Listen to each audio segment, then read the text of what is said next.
topic is looking at young people and leadership. Young people and leadership. So welcome. We have a team of people that are joining us on Zoom, and also a team of people that are joining us on Facebook. Wherever you're joining us from, welcome. And why don't you do a favor to somebody? You know, Yasha is delivering such dynamic content that you don't want to be able to just learn alone, but ensure that others also are part of it. So if you're able to quickly reach out to somebody, tag them onto this platform or the platform that you're watching from, and let them know that there is a great conversation about to kick off and they can be part of it. And just to also let you know that during this conversation, you will have an opportunity to be able to engage with the panelists and ask questions. And so let's get ready and let's get the ball rolling. There's quite a number of people I can see already on the Zoom platform. So welcome to everybody that is joining us on the Zoom platform, and also everybody that is joining us on Facebook Live. Now, today I have a very difficult task to do, to be able to introduce the panelists that are joining me on this table talk conversation. And ordinarily, I would have loved to introduce them. Ordinarily, I would have loved to spend 1 hour plus on each of them to be able to share how phenomenal they are and the great and dynamic work that they're doing. All of the colleagues that are joining on this panel today are great friends of mine. We come a long way. We have seen each other's leadership journeys unfold. And so that is one of the things that is exciting, all the way back as back as high school, through to our tertiary education experiences, our professional experiences, our early career experiences, some of the exciting things that have happened, and some of the sort of struggles that we've had in our journey of becoming the leaders that we have become today. So if I'm going to go to each one and begin to introduce them, I can assure you it is going to take literally 1+ hour to just be able to exhaust each of them. So what I will do to do justice to this is to be able to quickly get them on board and allow them to just introduce themselves. But here's how we will do it in a very interesting way and exciting way. I would like for each of them to just be able to introduce themselves to us using 3 buzzwords. So if they're going to summarize what I would have spent 1 hour explaining, using 3 buzzwords, what is it about them that we would like to know this evening as we get started? So I want to start off with the lady in the building, the one and only phenomenal Rosemary Zulu Piri, also known as Red Rose, the urban missionary. So great to have you, Rose. Good evening. Good evening. Thank you so much. I'm honored to be part of this amazing talk, table talk. Awesome, fantastic. We are so glad that you could make it. And you know, one of the interesting things is the moment the poster went out this afternoon, I saw a lot of people that I've not heard from in years pop up and begin to bring all the old memories of where we have been, the sort of the journeys, you know, the SPW days and all of that. It was very interesting to just have that refreshing, you know, reflection of how far we come. And obviously, like I said, there's so much to say about your journey and your life. But using 3 words, Rose, who is Rosemary Zulu Piri?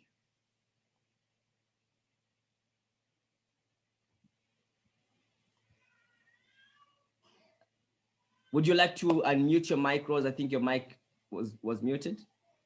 Yeah. So awesome, I can get you now. Great. So using 3 words, I would say capacity and character building is what defines me. Fantastic. That sounds like a lot of work. Put a picture to it. So I'm that kind of capacity and character building. What does that look like? So for me, I'm that kind of a person who is interested in seeing people's capacity and character being built. So if I meet you for the first time, I have a chat with you, I already see your strengths and areas that you need capacity and character building. So I'm that kind of a person who, you know, you meet and you feel, oh, I can't do this and that and that. And after a couple of months, you're like, oh my God, I didn't know I could do this. So I'm that kind of a person who will help you to literally, you know, build your capacity and character so that you live your life to your full potential. What are you currently doing, for somebody that is asking, who is Red Rose? What is she doing? So I'm doing quite a lot, but I'll summarize them into 4 main themes. So the first one is holistic godly mentorship. So pretty much mentoring young women and young people to be who God has called them to be. The second one, I'm a passionate public health specialist. I've been doing public health research because I believe that health research is important for development. I'm passionate about godly relationships and marriages. So in church, out of church, I have leadership roles where I'm able to help people that are married and those that are in relationships to understand that it's possible to have fulfilling marriages and relationships. And lastly but not the least is what I mentioned, character and capacity building. And I do this in my professional life, at church, in different areas that I work in. Like, I'm a rapper, by the way. So I also help young people to sort of discover their God-given talents, unique talents, so that they can use them to glorify God and be a blessing to humanity. Awesome. Don't be surprised if I ask you to rap at some point during this conversation, but that's such a lot of great work that you're doing there, Rose. Thank you so much. One of the things that stands out for me is your work in public health. And the reason why I pick that particular aspect is because the next person I want to introduce has also got a lot of background and work in public health. Again, another dynamic, great leader, a good friend and brother, Mr. Nkandru Chikonde. Good evening, sir. Good evening. Thank you so much. I hope everyone is doing well. We are great. We are great. So in 3 words, how do you define, or how would you like to position Mr. Nkandru Chikonde? Number 1 is leadership. So previously, I have been engaging in a lot of work around leadership, both for my personal life as well as my professional life. Number 2 is 1 word, yes, but divided into 2. It's around mentorship and coaching. So still streaming from the idea of leadership, the idea that I would impact others, provide mentorship as well as coaching to those that require leadership-related aspects for themselves or their organizations. The last one, I was going to say public health, but I think you already did a great job talking about public health. I would like to talk about music. I'm really passionate about music, and that's something that really gets me excited, both in the circles at church that I'm involved in, as well as for my personal life as well. So those are the 3 things that I would like to share with the team for now. Awesome. Great stuff. Very exceptional work again there that you are doing, and very exciting to be able to have you on this panel, because I think we will be tapping a lot in some of the experiences that you have from the various aspects of the work that you're doing. I am trying to get the next speaker on, and this is none other than Bevis Capasso, Honorable Bevis Capasso, as he puts it. And I'm just checking to see, I think there was a connectivity problem there. And so I want to see, Bevis, are you there? Great. Whilst we wait for Bevis to get online, let's get started. And like I said, we all have had a very interesting experience and journey of our leadership, where it starts from, how it's unfolded, the different places we've navigated through. And I think it's important for us to start from that perspective of our personal stories. What has been your personal journey of leadership? You can go as far as you want to go, because I can imagine you are such great leaders, and you've probably been leaders all your life. I'm tempted to think from the time you were born, you've been leaders. But let's probably just start from perhaps high school time, and how that transitioned you into your early stages of leadership, and then going on to all the great work that you've been doing. So let's start with Rosemary. What has been your leadership journey over the years? Okay, so I'll try to summarize it. Like you said, I started off from primary school. I'm that kind of a person. From grade 1, I had leadership roles like Montres, prefect, all the way to grade 12. But more so, I had the opportunity to be the sort of founder, so to say, founder president of Faweza Club when I was at high school. And this was a club that was pretty much advocating for girl education, which is something that I'm still proud of. I also had other, leadership roles, like in debate and so on. Moving on, when I started my professional life as a volunteer, I've had opportunities to lead people from from as far as rural communities of Zambia. Like I was that kind of a person who'd work with like girls, young girls and young women that have never seen a young person stand in front of them to talk to their parents and themselves. So leading those people in rural Zambia to having an opportunity to participate in different leadership roles in church, like being co-founder of amazing organizations like the Clickers, that has been in existence for more than 10 years, which is pretty much about creating that platform for young people to discover their unique talents, equipping them with godly principles so that they can be exposed to impact the world.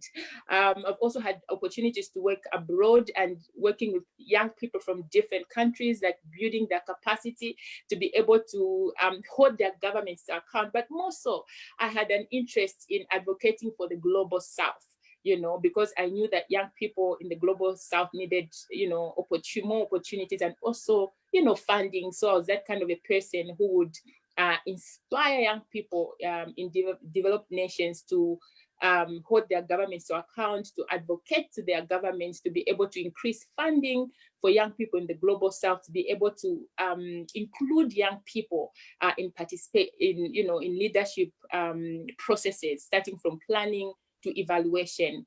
And I must say also that I had an opportunity to be the head of mentorship within Set Apart. Set Apart is one of the fastest growing organizations in Zambia and running one of the biggest mentorship programs I would say in the world.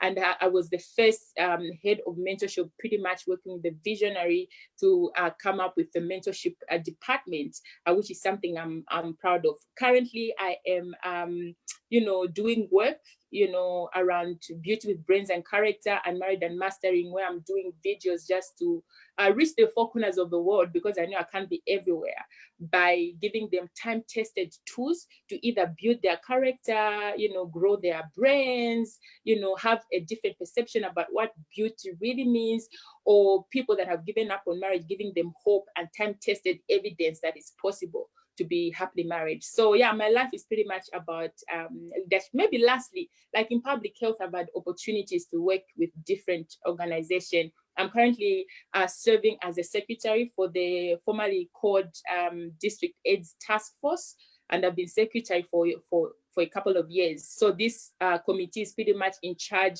of coordinating and monitoring all the HIV activities in Lusaka. So I can go on and on, but I must say that my leadership responsibilities started when I was still at primary school. Amazing. I was listening to all the things you're saying, and I was asking myself, if I was to write a book about you, how many editions would it be? And I came to a conclusion that it would be about 60 editions, literally, to break down all of the work that you're doing. I mean, I'm a little bit curious about the beauty, brains, and character. What really motivated you to go that direction? Could you just talk a little bit more around the motivation on that? So I've noticed that, especially social media, the world is trying to showcase the importance of being beautiful outwardly. There are advanced surgeries now. You can change pretty much anything. You can buy any body part. And the world is also advocating for the brains. Like now, if you have a lot of papers, which is good, like if you have PhDs, you're a professor and so on, then like the world will say you are making it. But for me, I strongly believe that, you know, I understand that your talent, your gift can bring you before kings. I understand that beauty is amazing, but I strongly believe that where your beauty and your brains take you, there's need for your character to sustain you. So I'm that kind of a person who's saying that it's possible to have the beauty, the brains and character, because who wants to work with this brainy director who doesn't have character? You know what I mean? Like when you look at the story of Joseph and the 4 Hebrew boys, they are very intelligent, 10 times better than the rest. But guess what? It was their character that sustained them. So for me, I'm that kind of a person who's saying that it's possible for you to be beautiful. It's possible for you to also have the brains, but it's more important for you to have the character. So mixing the three, the beauty, the brains, and the character. Wow. Where your brains and beauty takes you, you need character to be sustained. Amazing. If you're listening to this right now, that's a tweetable statement right there. Just tweet it and obviously accredit it to Red Rose Rosemary Zulupiri. Great. Thank you so much. We'll come back and talk a little bit more into the details of some of the things that you raised. I want to bring in Kandu Chikonde and just also hear very quickly your journey through time in terms of how your leadership has unfolded. How far back does it start, and what are some of the key points and key milestones of your leadership journey? So what I would do for now is I would define what leadership according to me is, so that I can stem back a little bit, using that as a framework to sort of pick out different aspects of leadership and then use that framework on my life. So most of the time when I'm asked to talk about leadership, I define leadership basically as the ability to influence, basically just the ability to influence. But for the sake of this particular session, I'm going to go a little bit deeper and talk about leadership in the sense of culture of leadership. And I have come to learn over time that leadership is not just a skill, it's the ability, and that ability transforms itself into activities that you have to do as an individual to build your leadership capacities or capabilities. In that sense, I strongly believe that leadership is a culture. And when you talk about culture, there's various things that you can input into what culture is. It's about your way of thinking and processing things, the way you do things, the systems that you create for yourself, the processes that you go through, the learning that you develop for yourself. So we tend to see these things around us in our environment, and we build those things as part of our experiences and as part of our beliefs. So using that as a definition, that leadership is the ability to influence, I will talk a little bit about the experiences that I've had of people that have had the ability to influence my life and therefore impact who I have become as a leader. And the starting point for me is going to be where I am now. So I'll start with the end in mind, and then we're going to walk back to where I'm coming from. I'm currently working with the Ministry of Health as a leadership and management consultant who sits in within the Ministry of Health as a management partner. That position is under an organization called Aspen Management for Health. Now, Aspen Management for Health is a think tank, an international think tank, that has created opportunities for people like me who come from the private sector to work within the public sector and provide those technical know-how and skills of how things are done outside the public sector, and hopefully create a good balance of where you can stem public sector thinking and private sector thinking. Now, what has happened over time is that for me to get to this point, there has been some kind of a process. And the most recent process was a time when I took a pause to think about my career, to think about the kind of influence and the kind of impact that I want to make. And this was about 3 or 4 years ago. And what happened within that period is that I actually co-founded an organization or a company called Converge. Converge is a company that focuses on building human capital. And that interest came from seeing the kind of challenges that young people are facing. Primarily, it was the job-seeking opportunities that I faced as a challenge, but I also saw within my society or amongst young people. And it all stemmed from very usual conversations such as what job opportunities exist and how can we find opportunities for young people to jump on those opportunities? And how can you build skill for young people to be able to utilize different or various platforms that exist? Therefore, with that in mind and that gap for young people not having those opportunities and platforms, Converge was born.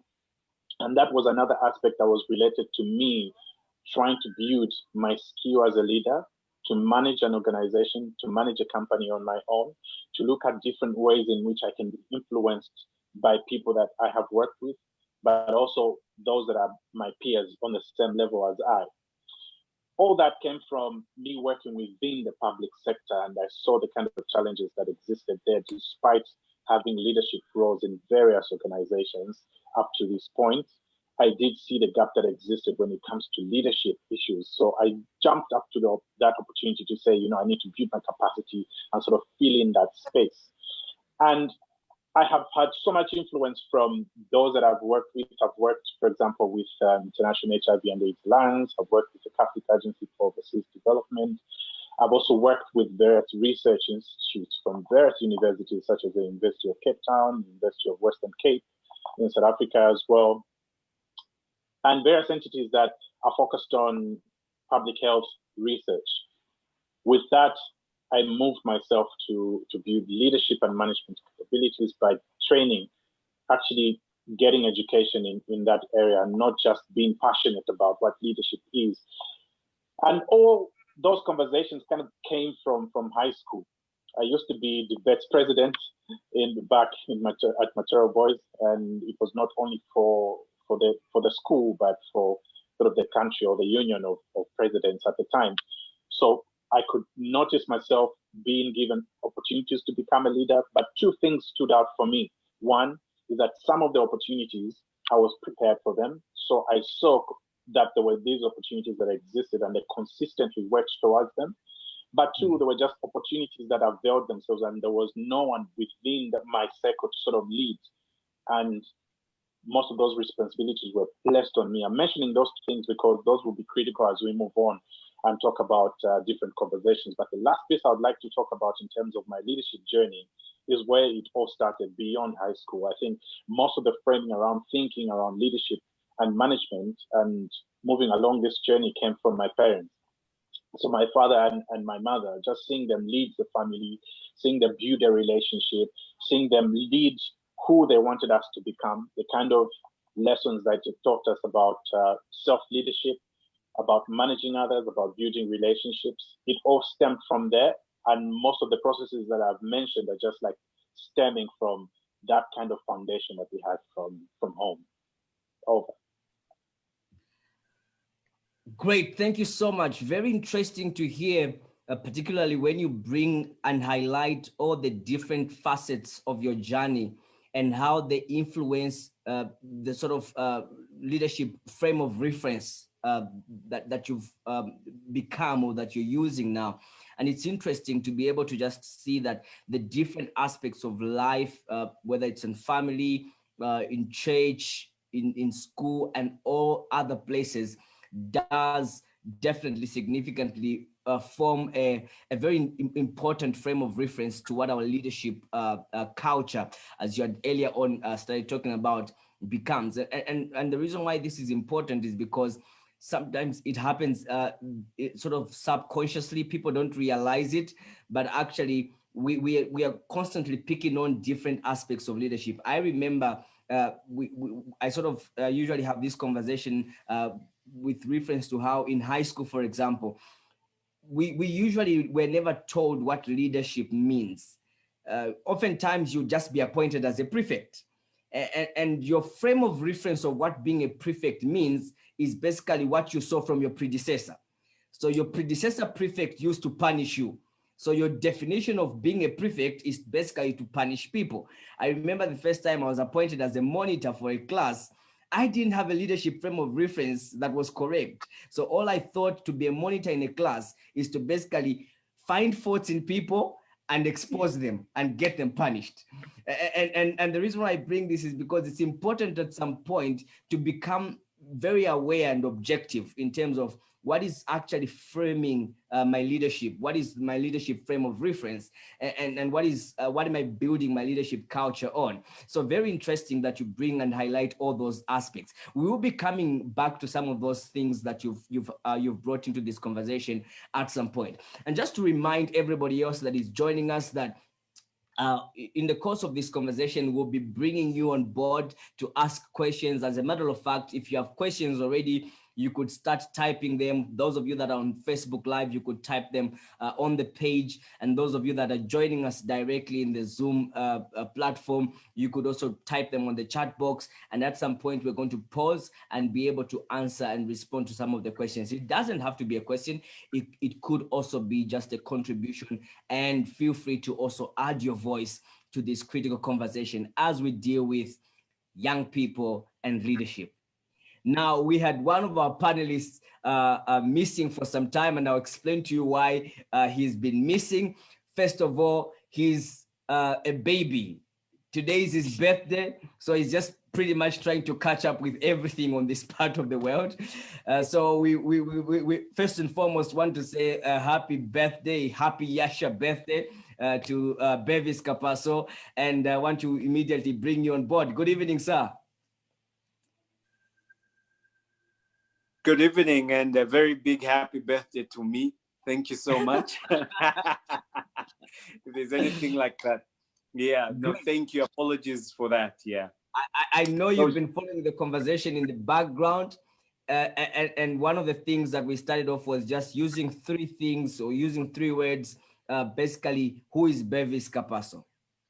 All right. Bevis is impact, power, and strategy. Those are the three words that summarize my life. Impact in the sense that, yeah. All three words sound very impactful, powerful, and strategic. Do you want to break them down? Absolutely. So impact, the core of my work basically is around proving impact for organizations and companies. So I am a monitoring and evaluation specialist. I help organizations think about impact when they start from the way they theorize about what they want to do to what they end up achieving. The big question when I walk into the room is, so why are we doing this? What is the change that we want to see? What is the impact? So that forms really a large part of my work as a profession. So I'm a monitoring and evaluation expert.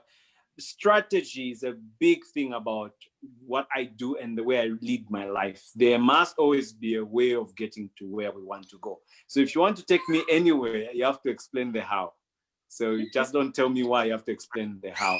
And power in the sense that I am so concerned about who is holding the power and the privilege that is ending up deciding what everybody else gets.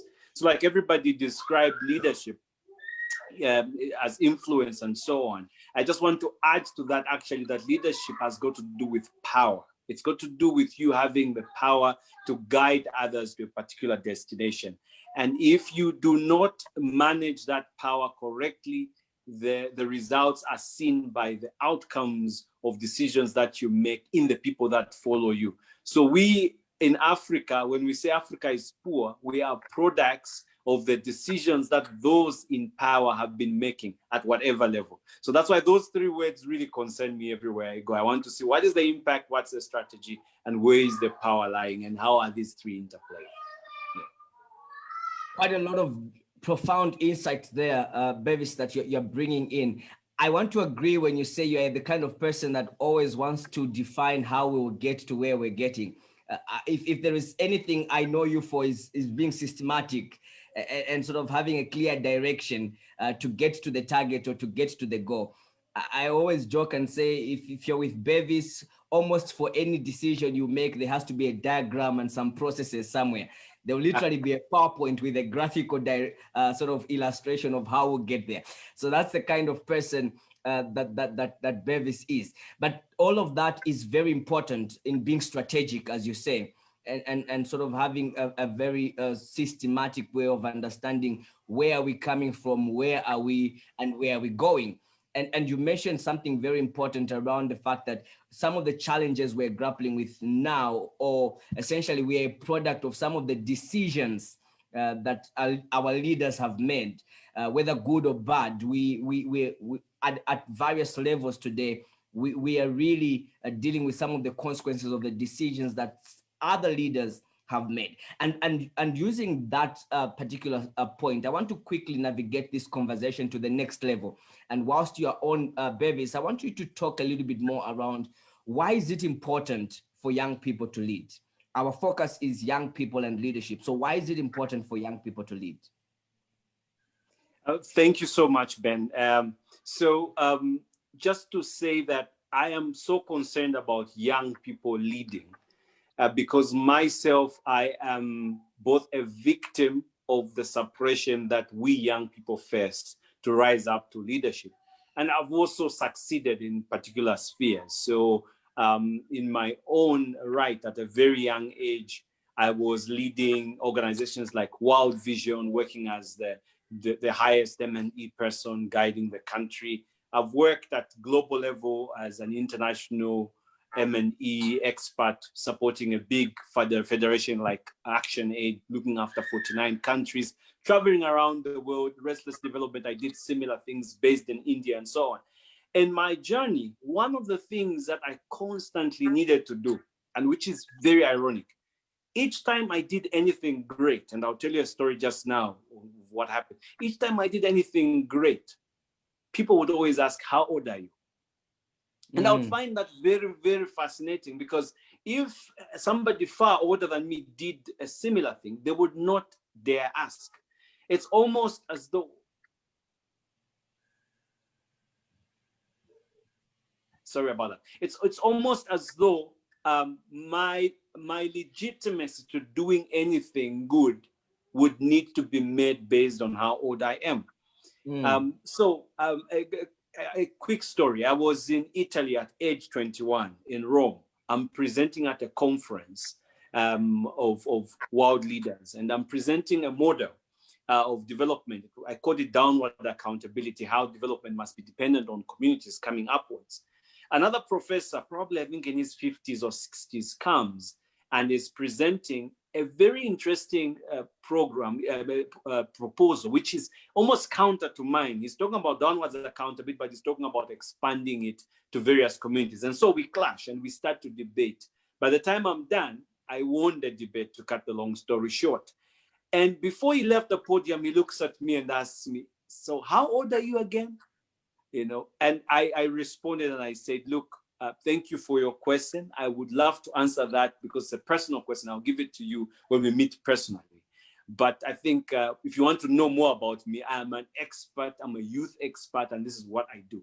So the world right now is predominantly youth. It's predominantly young people. However, what we see, especially in these three spheres, in business and in politics, and especially in sort of the social sector, the people that are dominating power, and when I talk about power, I'm talking about the ultimate decision-making authority, resides with the non-youth people, despite young people being the majority. That's a very simplistic reason why young people should lead.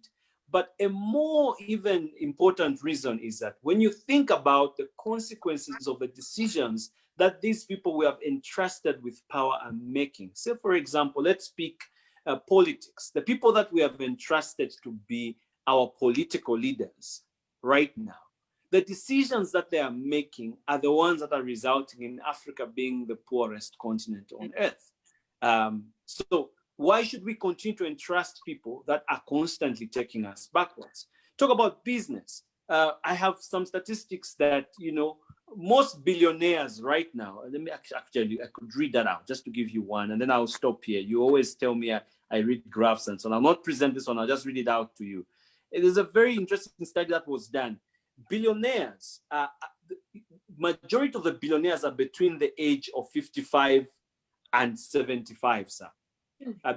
Those are the people that are owning the 100 top companies in the world. They are between the age of 55 and 75.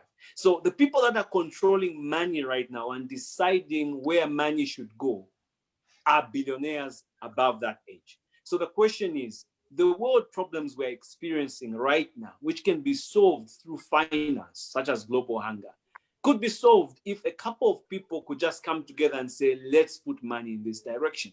But because they're not youth, and the people suffering the consequences of the lack of transferring of that funds towards development are the youth. So it's very important that we put this conversation into context, that our lives are at stake if we don't take leadership as young people. Let me end there. Thank you. Our lives are at stake if we don't take leadership as young people. Very critical statement there that needs to be really reflected on, given all the various dimensions that have been brought out. As an M&E specialist, I would definitely have been surprised if you ended this conversation without statistics. So I'm very glad that you fulfilled my expectations right there. But you've raised a lot of very important and critical points, Bevis, that very fundamental to this conversation and taking it forward. And I want to bring in Rose here.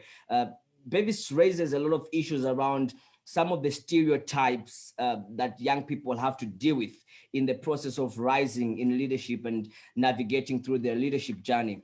But would you talk a little bit more around what are some of the other barriers, or what are some of the barriers that really hinder young people from rising in leadership? And also, very interestingly, to hear your own journey through all of that. What are some of the barriers that you had to face, and how did you overcome them? Rosemary. All right.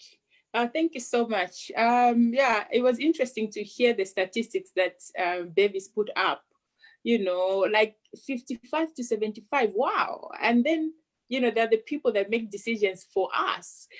First of all, I'm just excited about Yasha and how, it's a group of young, vibrant young people that are going to bring about the change we want to see. So just to answer your question, I think I'll start off from maybe where Bevis left, to say that I think one of the barriers that we have is that, for me, I'd say lack of collaboration. I believe that we have a lot of young people that are skilled, that have the experience, that have like what it takes to lead. But sometimes I think as young people, which is changing now, which is great, I think we like to work in isolation. Like what Bevis said, if we could mobilize ourselves, put our skills, our strengths, our resources together, and stop what we want to stop, then I believe that that is possible. So the first one, I think, is collaboration. The second one, which I think affected me also, was self-limitation. Sometimes, when we're intimidated here and there, we get to sort of throw in the towel, just like the example that Bevis gave us. He goes to this international conference, he's presenting his amazing presentation, and then this so-called professor comes in with a completely different presentation. If he wasn't bold enough to challenge that professor, definitely he was not going to challenge the way that professor thinks. So I feel that sometimes there's a lot of self-limitation, maybe stemming from low self-esteem, stemming from the fact that, like you mentioned, we were not taught to be leaders and so on. So I believe that if a young person would, invest so much time in building who they are in terms of skill, in terms of their strength, and really taking the risk to start leading, I strongly believe that that barrier of self-limitation will be sorted out. The other thing maybe that I want to end with, I know there are a couple of reasons, is the issue of not prioritizing our growth. I strongly believe that, sorry, I keep on giving examples of what Betty said because he spoke before me. Like, he was bold enough to present at that international conference because he was equipped, he had prepared, in short, he had prioritized his growth in growing his skill, in growing his experience, such that even when he faced a challenging situation, he was able to stand, for what he believes in and to win that intelligent argument. I feel that most young people, I know it's changing also, that they don't like to prioritize their growth and their skill. Most young people, they want just a space at the table. Yes, I'm going to give you an opportunity to sit among decision makers, but are you capacitated enough? Do you have the skill and the experience to be able to challenge some of the beliefs that people have concerning youth leadership? So for me, I strongly believe that if we're able to do some of these things, we would be at a far much better place. And of course, the issue of mentorship that I think Kando has talked about, I think it's very important for for young people to get the mentorship that they need. So when I say mentorship, I won't say, you know, adult youth mentorship. I'll just leave it at that, because I strongly believe that there are young people that are doing amazing things that can still, you know, mentor other young people. So for me, those are some of the, you know, barriers that I think, and some of the solutions. Thank you so much. Thank you so much. Those are very critical aspects that you bring in. One of the aspects that really caught my attention was around collaboration. And I think it's important to bring that into this conversation, because we are living in an age where every young person wants to emerge as CEO of something, founder of something. But when you look at the reality, is it really going somewhere? Is it really building the kind of expectation or results that you would like to achieve? And are there opportunities for you to perhaps do it with others as opposed to go it alone? And one of the conversations that we've had with some of my friends, I remember a very important statement that one of my friends raised alongside this aspect of collaboration and young people. And she says, it is better to have 10% of something that's going somewhere than 100% of something that's going nowhere. And I think it's important for young people to really realize that ultimately it's not about everybody having a title to their Facebook profile that says CEO of something, but are we able to build synergies? Are we able to collaborate and be able to do greater things together? Just like Yasha here is doing by bringing together various young people and experts and building, harnessing the synergy of different dynamic leaders to be able to enrich a conversation that will shape and help young people become better equipped to lead, inspire, and thrive. But also you bring in another dimension of prioritizing capacity, not just working on capacity, but actually prioritizing it. So meaning being very deliberate in terms of how you invest in yourself.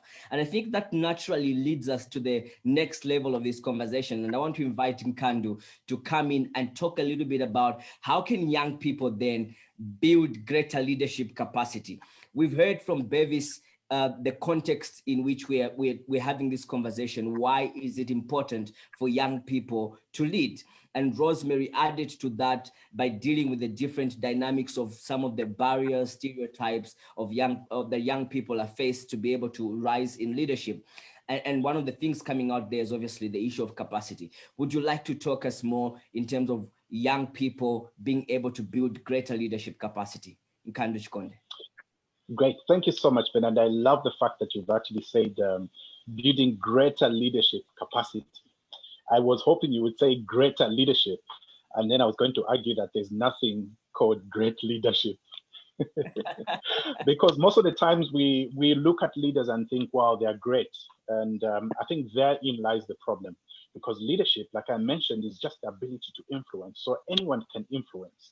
And who are you to define how great influence is? So any kind of influence is really important. But to boil down to your question about how young people then can transform themselves and build their leadership skills, I would like to start by giving a few definitions, and I'm going to give you a story at the end of those definitions. One, when we talk about young people, what exactly do we mean when we're talking about young people building their skill or becoming great at what they do or building their skills in leadership? Exactly are we talking about? Of course, young people stems across different facets of who is young. And I would like to believe at this point, we're talking to those that have at least are in the adolescent era and beyond. So we're talking about those that have reached the age of 13, or at least going upwards to even 40 or even 35. This is kind of like the category of young people. Number two, I would like to talk about something I'm referring to as new age leaders. And I believe this is a really important concept as we talk about leadership in this kind of environment and when we're talking to young people. I did talk about leadership being defined as a culture. And when you talk about culture, you can specifically say culture is simply the way we live or the way things are done within a certain environment. Now, using that as a definition, using leadership culture as a definition, you can already use that framework and look at how are we living as a society, because that will tell you a lot about who we regard to be our leaders. So I want to bring in that definition into this conversation of new age leaders. And what is happening right now, currently, we're using a platform online platform, Facebook, we're using Zoom, we're using YouTube, because it has the ability to reach people faster than we could through mainstream media as it used to be before. So there's a certain new age approach that has come when it comes to leadership and young people. And most of it is actually based on who can watch this video, how many people have access to this video, and how many people have been told about this video. This brings me to an article I read in 2016, and I believe I did talk about 2016 and how important it was to me. This was by we have a business review magazine. It's called the African Business Review magazine as Africa, which is kind of similar to the Harvard Business Review platform. Now, what these platforms do is that they bring to the front new age business approaches, ideas, and around building economies as well as governance, both in Africa and around the world. But the African Business Review magazine, it's actually an online magazine. You can just Google that, Africa Business Review magazine. You actually be able to have access to that magazine. But what it does is that it brings to the forefront kind of like the cutting edge ideas and philosophies around building business, politics, and economies of African countries. And it brings in this concept of new age leadership that is based on having the ability to influence through influencers. I will talk a little bit about that when we have the opportunity. And then the last thing that I would like to define is how, as leaders or around leadership, for you to have the skill to reach people, you need to be able to relate. And there are a lot of conversations now around leadership, not just being the ability to provide for a nation, to provide food, education, the basic needs, so to speak. But people have higher needs beyond the basic needs. Yes, you can give me food, but I need to feel like I belong to something bigger than food, bigger than myself, some kind of a movement. Young people want to be part of a movement. And so if we are going to talk about now the question that you asked me, I have defined young people, I have defined leadership and what it means to our culture now. I will quickly run through what we can do to now build the skills of young people to occupy these spaces of building their leadership skills and being able to thrive in their own spaces. One of the things that we could do is then to allow them an opportunity for them to be prepared to fill these leadership positions. And I did talk about two things when I started speaking, is that leadership comes to those who are prepared sometimes, and other times it comes to those who are available. So leaders would not be the most knowledgeable. They could be the ones that are convenient at the time. And think about political leaders. Let's leave it there. They're not the most influential, that could not be the most intelligent at the time, but they were there and a platform offered itself. Using that as a framework, we can start thinking now with the future in mind to say, among us, we're going to have a president, we're going to have a prime minister if you are living in another state. So what do we do now to be able to then look at those things to say our leader needs to be both available and prepared? Because in most cases, the two do not marry. Leaders are not always prepared. The leaders that we have, at least, I don't want to start pointing countries and organizations, they are not prepared. So the best that we can do for young people now is to prepare them for those positions. And I'll give you two examples. I did talk about giving you two stories attached to this. One is that of Obama. Those that have listened to me talk about leadership, I do not like to talk about political leadership. So I'll give you a second example, which is very different from the Obama example. So today, Obama actually released his book, The Promised Land. That's a very interesting title, isn't it? Quite biblical, right? Absolutely. So he released a book called the Promised Land, and I reviewed it this morning. What stood out for me is that in that book, he talks about his journey to the White House. He starts that journey by talking about his birth. And if you remember, Benjamin was talking about the framework that we use for leadership. The most influential framework that you can ever use for leadership is that which you are born in. So forever, you will remember that when I was born, this is what happened around me. Much as you might change or you might stray from that, it will forever be your framework. So your birth, your immediate environment, your primary environment is very important. He gives examples of living in Indonesia and the kind of impact that the grandmother had over him. What the grandmother used to do when she walks away from his environment is she used to ask him to read books and to come and narrate when she comes back home. So Obama continuously did that when he was in his formative years. And these are stories that we don't hear about these people until he later on moved back to the United States of America. He went to study. He went through all those processes of being a young person. He loved music. He loved smoking. He loved girls. He loved all these things that you would think about in terms of things that influence young people now. And these are things that other people have gone through and our leaders have gone through. Now, I'm talking about those things because we need to catch ourselves as young people at all those stages. So he talks about now how he got to his first election. His first election at the subnational level was actually some kind of a coincidence. But one thing that stood out is that he was prepared. Before his first election, Obama was involved in what was referred to as the Project Vote. As a young person who thought he was influential, studied law, he got involved in projects in the community level and engaged with Black people one-on-one. And therefore, he understood how things worked within the society, the things that people loved to hear, wanted to see, and wanted to relate with. He created that level of empathy with those that he worked with. What that translated itself is an opportunity. But it wasn't just an opportunity, but he was also prepared at the same time. What happened is that there was someone who was elected into office who had a scandal, and they were asked to step down, and there was a vacancy, and he stood, and therefore his political career started. But who do we know? We know Obama from the 2008, but we do not remember what happened to him in 1993, 1994, 1995. Young people, now is our 1993, 1994, 1995. Instead of looking at a cake which has already got some cream, mostly when people talk about leadership, they think about political leaders. But in leadership, when you look at politicians, at the level at where they are, it's like a cake which already has cream around it. But we need to go and pick the flour, get the milk, put the eggs into the mix, and have our cake and cream it.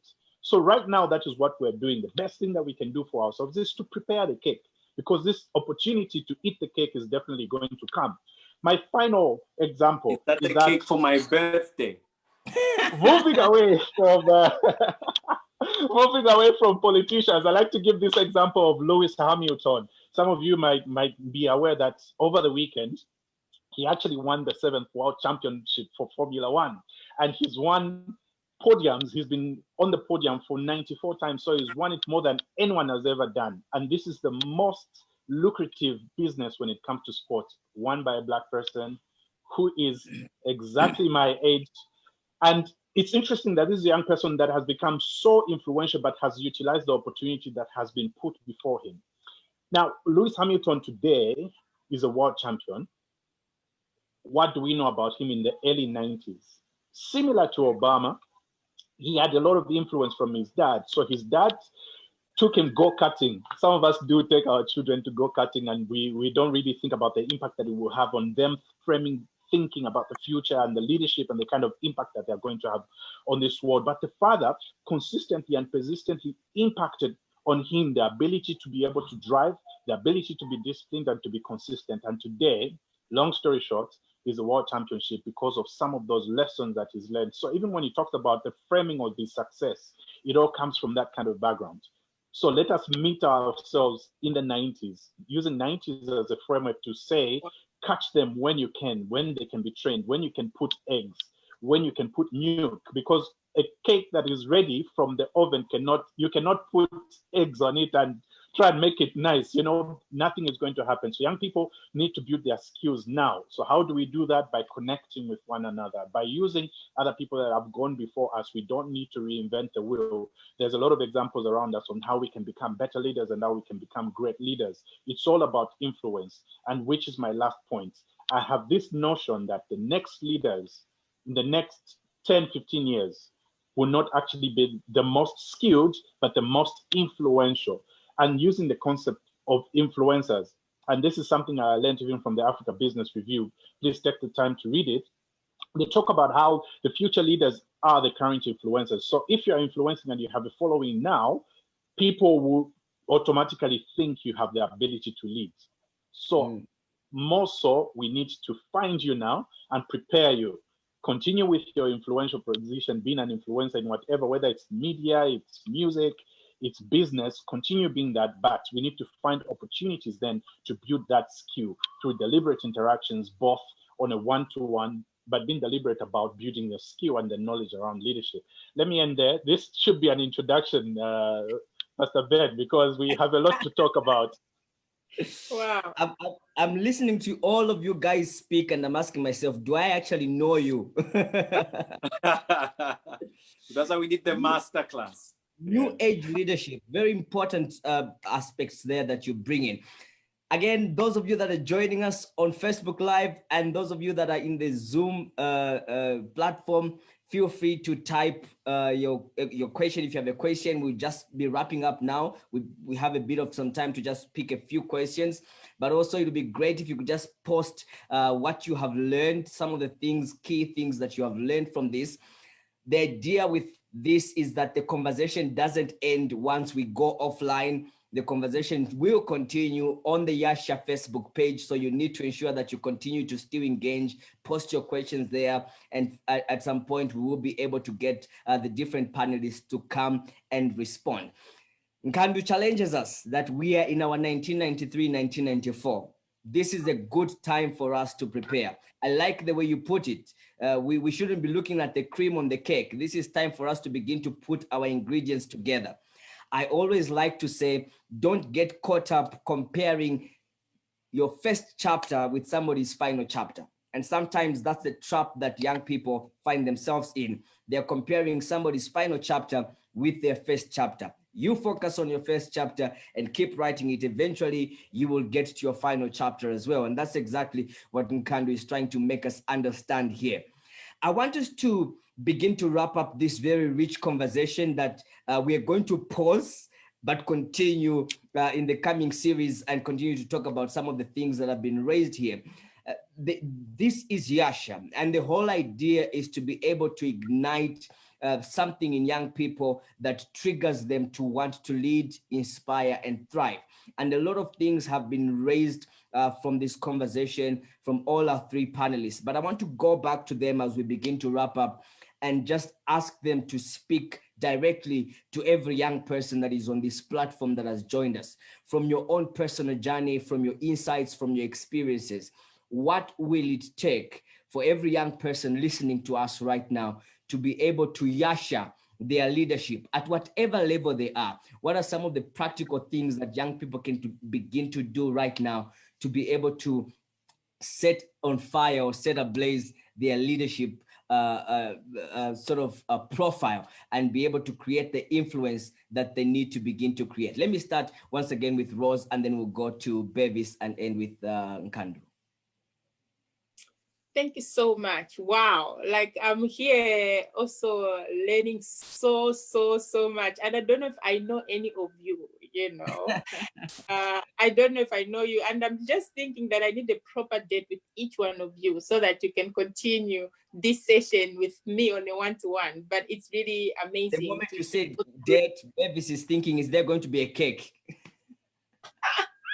Of course, but like Nkandu has taught us, we need to start from scratch. So for starters, what is the cake?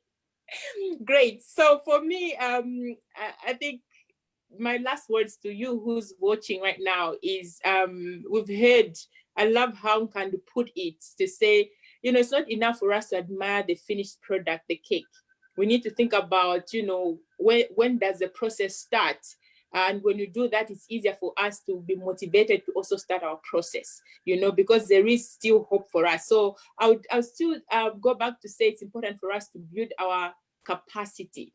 Nkandu talks about how some leaders are available, you know, that's why they become leaders. Others are prepared. So you don't want to be that leader who is available and not prepared. So I think it's time for us to start preparing ourselves. It's time for us to, you know, to break all those limiting beliefs, all those self-limitations that we could have about ourselves, and really take the time to grow ourselves, take the time to grow and build our skills, so that when that time comes, like Obama, the example that Nkandu gave us, we'll be able to jump on that opportunity and do wonders. And I also I believe that it's important for us starting today to look around, because I strongly believe that there are people that God has placed in our sphere strategically. Let's not reinvent the wheel. Let's look around. Who are some of those young people that have gone ahead of us that can build us, people that have similar interest as us, that can build us. If I want to grow in my leadership capacity, we've heard Nkandu, who's the leadership guru here. Why not connect with him? And I know he's passionate about young people, so he won't be able to say no. Obviously, he has so much to do, but if he sees that you are serious and if you know what you really want, connect with Nkandu, get the mentorship that you need. Look out for some of the programs that he has so that you can grow yourself. We have Pastor Ben, we have Bevis that are leaders and doing amazing stuff. Why not seek mentorship from them? So for me, it's growth is mentorship. It's about taking the risk. One of the things that I've done over the years is to push myself to be there. Most of the times, like, I would not feel like I have what it takes, but I would try my level best to prepare as much as I can. And when I have that opportunity, even if it's for 5 minutes, even if it's talking to a young person, you may never know who's watching, making the most of the opportunity that I'm presented with because I have prepared. So for me, those are my last words to you. And I hope you do one of the things that I've said. Awesome stuff. Thank you so much for being able to provide that concrete summary of the most essential aspects to take away from this conversation. I'm going to switch the order and go to Nkandu, and then I'll end with Bevis in terms of our closing remarks. Over to you, Nkandu. Thank you so much, Ben. So just to follow through what Rose mentioned, we are available.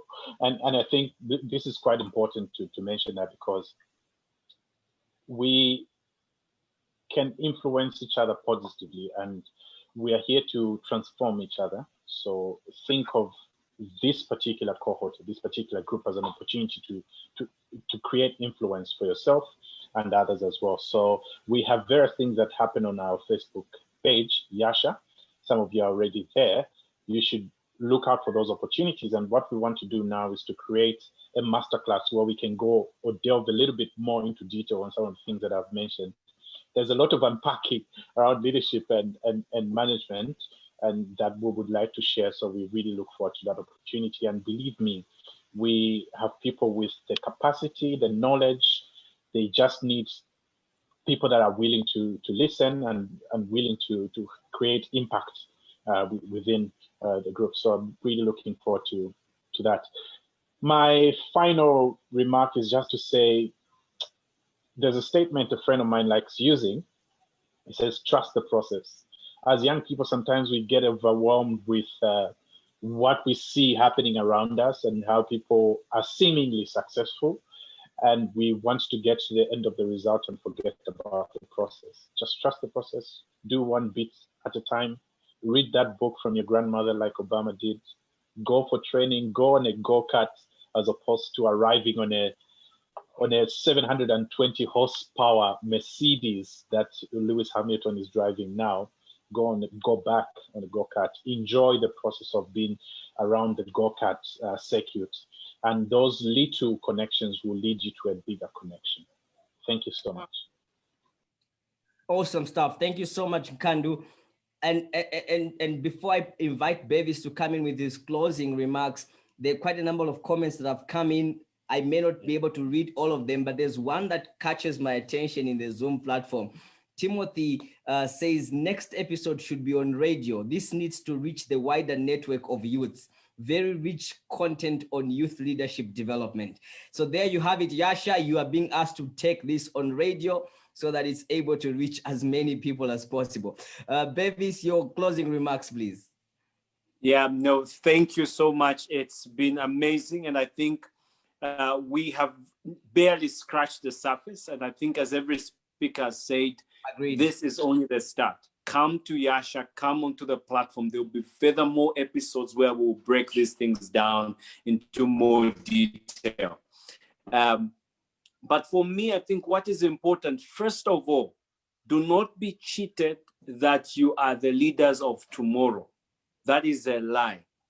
young people right now, we are the leaders. If you go into the banks, who are the executives? Who are the managers? Who are the ones running around and making the decisions? It's the young people. What we are being denied systematically is the ultimate decision-making power. So the CEO will not be a youth, but all the executive managers will be youth. In the battlefield, the general will not be a youth. The guys that are running around and doing the killing and the fighting are the youth.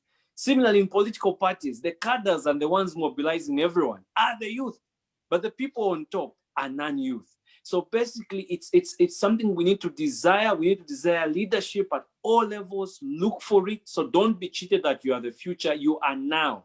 The world is youth. The last point I want to also say is that do not also be cheated that you are unable. How many times are these people coming to us for help? Who is writing these strategies and these proposals and these think tanks and so on? It's mostly the young people. Check who's designing all these technologies that they are using. It's young people. So why systematic way of keeping certain people on top? So my final words are, young people, you are able, desire leadership, and come to Yasha and be prepared for that leadership and take it on. Thank you so much. Wow. Young people are driving a lot of change, but unfortunately do not hold out the power. That's a lot of food for thought there for us to go out and think about. Let me hand over to Mrs. K for that surprise. Happy birthday to you. Cake came finally. Awesome. Happy birthday. Hey, Yasha's cake. Honorable. The cake is there. We were in the spirit. Okay, this blow one candle. Make a wish and blow one candle. Thank Awesome. you We were in so the much. spirit. Sorry for intruding. We heard you calling for cake, so we said, hey, the We birthday boy needed the might as cake. well blow his candles on Yasha. Thank you so much. We're running Ladies away and now. gentlemen. And don't worry, we've got more for you guys. Yeah, you'll be invited for your piece of the cake. Well, on that Okay, very that's it. lovely note, with the assurance that we now have the cake, ladies and gentlemen, we want to bring this to a close. And once again, wish Bevis Capasso a very Yasha happy birthday. And thank you so much to Rosemary, who's been very fantastic, bringing such profound insights to this conversation and also sharing your own personal experience and journey of leadership. Nkandu Chikonde, thank you so much for all the profound wisdom that you brought to this conversation. Like I said, we have just begun. There is so much to talk about, and this essentially was just to be able to provide a foundation for us to begin. The conversation continues on the Yasha platform, and we'll be bringing several other conversations building on this. And we want you to be able to invite all your friends and continue to converge on Yasha as we lead, inspire, and thrive. The future of leadership is with you. Let's prepare and let's get ready to lead. We are not leaders of the future, but leaders of both now and the future. So God bless you. Thank you so much, everybody, for joining us. We will let you know when the next conversation will be happening right here at Yasha. This has been your host. My name is Benjamin Mwape. Have a blessed good night.